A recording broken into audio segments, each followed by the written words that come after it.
please be warned that this next story does contain gruesome descriptions of genocidal murder, so viewer discretion is advised. Don't hate me, but media reporting like this is exactly why so many people struggle to have basic human empathy for the Palestinians.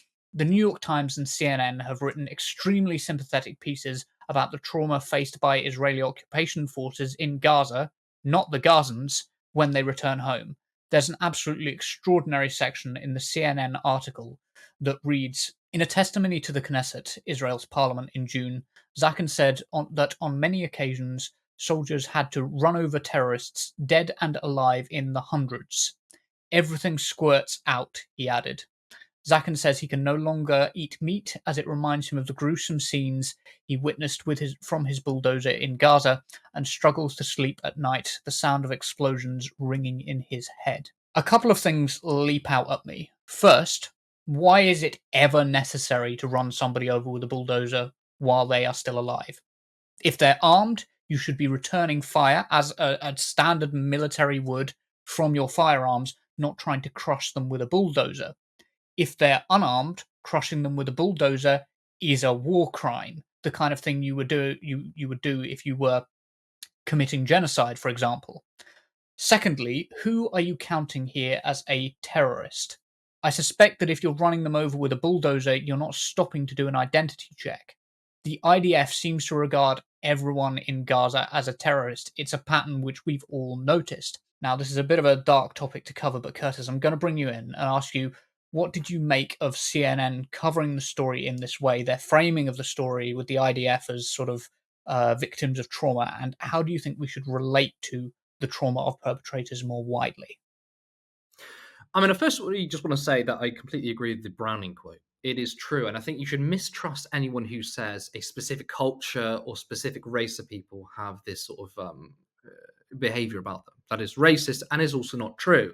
And when you buy into that, that's where you get a situation like the Holocaust, or you get this situation with Israel Palestine.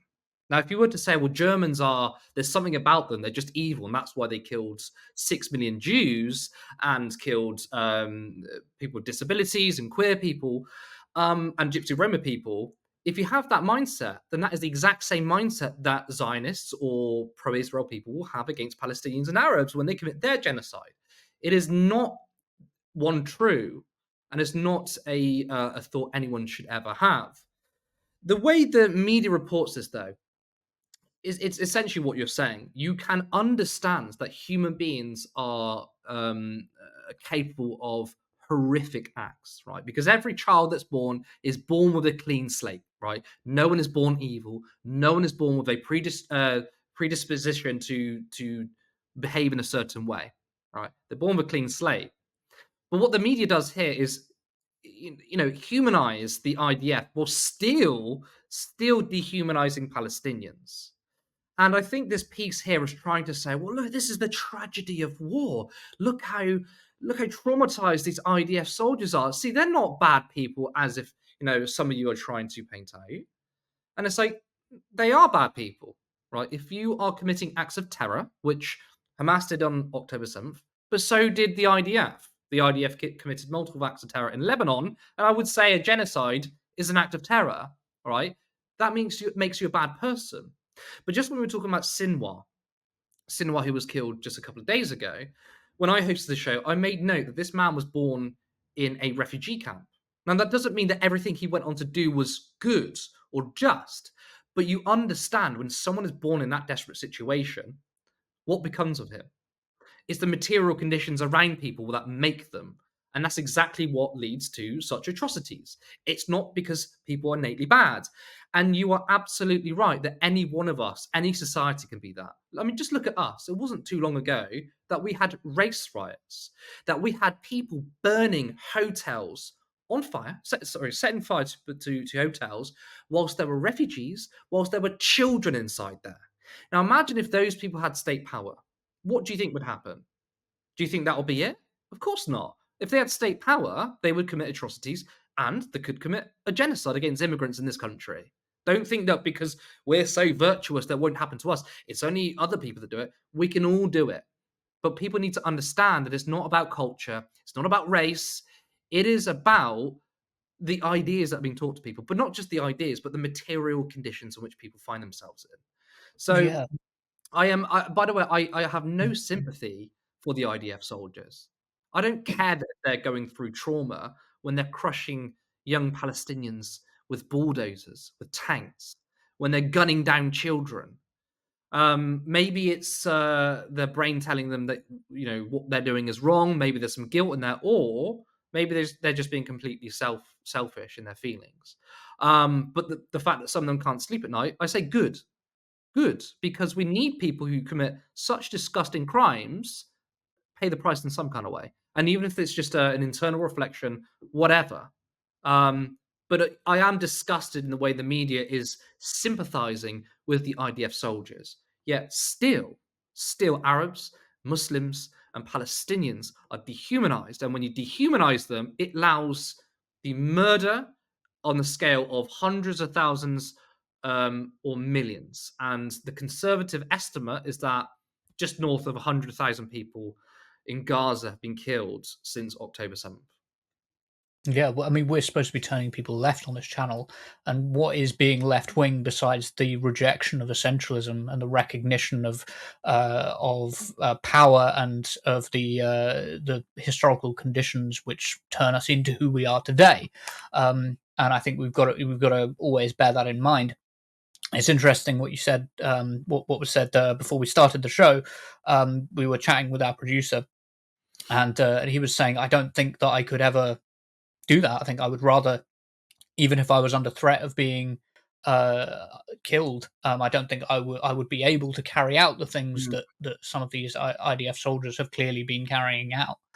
And I think it's important to understand that in a lot of these cases, people aren't under threat of being killed. The A lot of this violence carried out through cumulative radicalization, through stochastic means, is often you're given a directive, the violence unfolds without sort of like direct and mm, strict order from the top. To go back to Wilhelm Trapp, the guy who was sobbing while he was telling the Nazis that they were going to carry out the final solution, the Polish branch of Police Battalion 101 in Poland. And he offered them the chance to step away, and a fair few of them did, and they weren't reprimanded or punished for it. In fact, they seemed to have a lot of sympathy for each other mm. when it came to like stepping away. But it just goes to show that uh, you don't, everybody I think imagines that people who commit atrocities must do so because they're at gunpoint all the time. It's not the case, I mean, and that's often that's not the case, though. terrifying. Yeah. I was going to say it's often Yes. not the Yeah. case because if Yeah. if that threat is there, let's take the IDF. Let's just talk about the IDF for a second, right? If they're threatening their soldiers with death, right, you would hear more reports of it, or you at least would see more rebellions because Mhm. it's intrinsically telling you what you're doing is wrong, right? That's not what's happening. What's happening is many people are brainwashed into what they're doing. They think they're doing a justifiable thing, even if afterwards they see the horrors of it and they feel disgusted by what they're doing. They believe in the moral cause, and that's way more dangerous, right, than to force someone to do something, right? Because there will always be a rebellion if you force someone to do something. But if you make them believe that what they're doing is just, it's a far more powerful tool, and that's the way the IDF operates, and it's the way the Nazis operate, and it's the way many people operate. Again, Mm. I think it's really important that if we say that people are specifically evil, right, that means you don't learn the lessons of the past. If we say the Nazis, they were evil in their own right, I mean, they were evil, but they weren't born evil. If you take that narrative, that then means you're not going to see the future genocides. You know, like today, there are so many people who will look in the past and go, "I cannot believe what happened in World War II," and we're seeing a genocide unfold right now, and it tells me, well, I can believe it because Mm. there are people who made excuses back then in World War II are making the same excuses now because even someone like Hitler believed what he was doing was right. And that's the most powerful tool. And people need Mm. to understand that. And when you do understand that, you are then more likely to look at the signifiers that lead to atrocities and genocide. That it's not evil people doing a bad thing, It's ordinary human beings brainwashed into something evil, committing evil acts. If you don't think that way, then you're never going to solve the issue, are you? Because that means, well, they're just good people and bad people in the world. Well, actually, if you believe in the idea that actually most people can be good, we just need to make sure we have a society that fosters that, then there's actually hope for the future. Mm.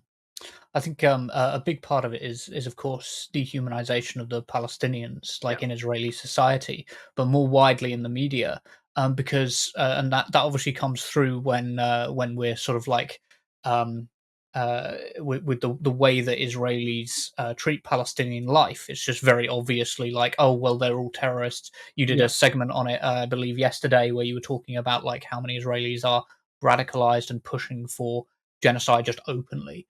um, but I also have to ask, it's also a matter of framing in the media, because do you think that Palestinian trauma would ever be covered in this way, particularly Palestinian trauma committed by fighters from Palestine? Even if it was like old PLO fighters from years ago, rather than talking about Hamas fighters from today, I just can't see the media ever framing it as like, oh well, I'm really traumatized because of all of the killing I had to do in back during the 1980s, or during say the 1960s, the 6 Day War in the 1960s.